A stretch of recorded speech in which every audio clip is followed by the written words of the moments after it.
Barrie, thank you for joining us. It's my pleasure. It really is my pleasure. I understand you have a wealth of experience with microwaves. Can you begin by explaining to us how you began your career in microwave technology? Yes, of course. In 1960, I was in the Royal Navy, and I worked partly with the underwater bomb disposal unit, partly with microwave warfare, and some of the other time with radar. Microwaves were involved in all of those three different areas.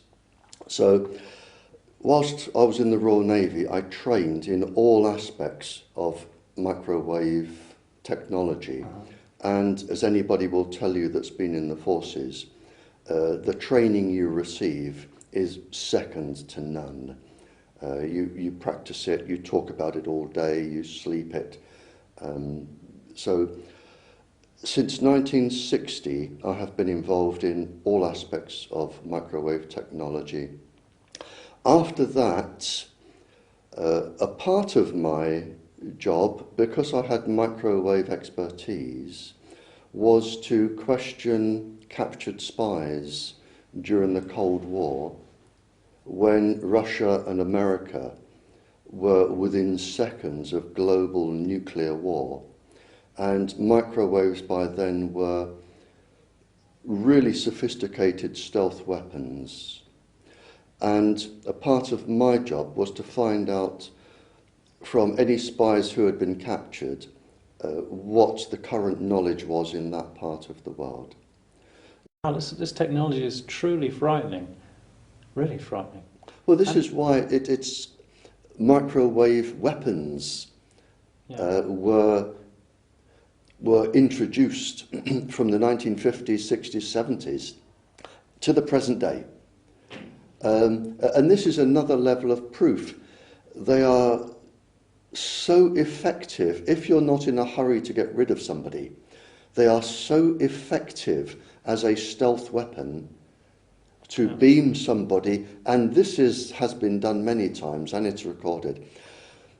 You can beam people you don't like as a government to give them cancer, breast cancers, neurological illnesses. You can choose what you want them to get. You can choose? Oh, you can choose. You can choose which pulse frequency you want to affect the brain with. You can choose the level of microwave irradiation and the speed that you want them to become ill. Yeah. It really is a perfect stealth weapon. And all you need to do is rent a house opposite someone you want to get rid of, or a group of people you want to get rid of, and just beam them. The most famous case during the Cold War was the Moscow embassy siege, where in Moscow they beamed the entire American embassy and gave them cancer. Did they cause cancers in all the staff, or in a lot of the staff? Or? Most of the staff, most of the children got leukemia, the women developed breast cancer, the gentlemen developed cancers. I think after about 18 months, the entire staff was changed, and then the following 18 months, the entire staff was changed again. And by that time, people realized what was going on, and they found that they were being irradiated by microwaves. And rather than say, oh, isn't this disgusting? What have we sunk to? They thought, isn't this wonderful? Let's develop this for ourselves. And governments today are still perfecting microwave warfare. Still to this day, they're working on the weaponry? Still to this day, 2010, they are still perfecting the pulse frequencies. It's got very, very sophisticated. The pulse frequencies, how long they can transmit, whether it can be one country to another, bouncing the microwaves off the ionosphere. So you don't even have to be in the same country. Bouncing the microwaves off the ionosphere, a lot of people won't have heard of this technology. You're talking about the HARP. If you have a super transmitter, the microwaves, if you beam them, it's only a simple basic trigonometry. Yeah. But let's say I want to bring economic ruin to a country that grows all of the world's wheat. Right. Okay? All I have to do is beam microwaves up to the ionosphere, which is like an invisible cloud around the planet, an ion cloud around the planet.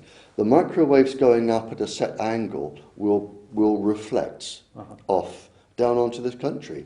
And if I continuously beam the wheat in this field, or the cattle, or the sheep, I can reduce the immune system of the plants so that they won't be healthy and they will die, and I can stunt their growth, and I can bring economic ruin to that country. I can harm all of the animals, the cows, the sheep. It's so easy to do. You only have to push a button, and you can bring economic ruin to a country. Which countries have this technology already available? Is it all the countries in the world or just a couple of them? It may not be a wise thing to say on a live broadcast, but you can take my word for it that I know at least 2 super transmitters in the world that have this capability, and there are probably more in areas that I do not have access to and I cannot go to. But I know there are at least 2. I need to just go back a little bit now. Of course, yeah. Back to your early days in the military. Mm-hmm. This technology was used by the British government? Oh, okay, Sorry, I can see where you're going. It was right, used okay. by the British yeah. government against terrorist we groups? we have 8,300 papers. I have knowledge of 2,300 myself. And what the governments found was that you could induce, by changing the pulse frequency, like Morse code, of the microwaves going into the brain and interfering with the brain. By specializing on the pulse frequency, you could induce psychiatric illnesses to the point where a psychiatrist could not tell if it is a genuine psychiatric illness or an induced psychiatric illness. So what you can do, theoretically, is you can target an individual's brain. They may have auditory hallucinations where they hear things, which is actually quite common with microwaves, or show signs of schizophrenia. For instance, 6.6 pulses a second can induce severe sexual aggression in men. So you could induce somebody to commit a really horrific sexual rape. So technically what you could do is have somebody committed to a psychiatric hospital or a jail for a crime just by somebody saying that they had a psychiatric problem whereby they didn't. Yeah. There is that. You can target other parts of people's bodies. You can target the heart and cause heart seizures. You can target the lungs and cause bleeding. You can target, if you're clever enough, some of the essential glands in the body that control all of the hormonal systems. So if you have dissidents or people that you don't like as a government, it's very, very easy these days to irradiate them and either have them wind up in jail or in a psychiatric hospital. And of course, there is no come on you. Yeah. Now, these weapons that the governments have and are still using, Are they more powerful than, for example, the Wi-Fi I might have in my front room, or my cordless phone, or a mobile phone transmitter? No, in fact, they're actually, the power is slightly less. Less. The power is slightly less. The difference is, where you might use Wi-Fi, you might go in after work and do a couple of hours and then leave. And the Wi-Fi is going out in all directions. Here, they are targeting you probably with a beam. And Right. it is on you all day. It can follow you everywhere you go, and it can target you when you're asleep as well. So you're really getting a concentrated dose. It's a bit like putting the light on in your house and sitting with a light, or have somebody follow you with a searchlight and beaming the searchlight on you all the time. So there is a difference between that. But in fact, the power can be less. It just takes longer. One specific paper from the government that lists all of the illnesses that you can get from microwave sickness, including severe neurological disorders.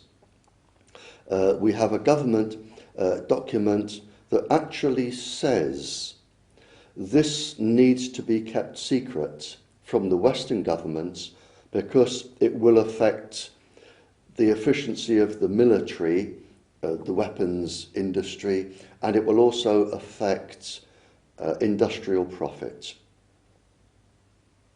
We have the government telling us that This this technology is dangerous? This is the United States Defense Intelligence Agency advising the Western governments to keep this secret so that they can protect industrial profit and military functions.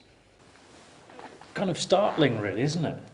It is so horrific that if it wasn't real, if somebody wrote a book on this, I would say this is so stupid, you could never make up a story like this.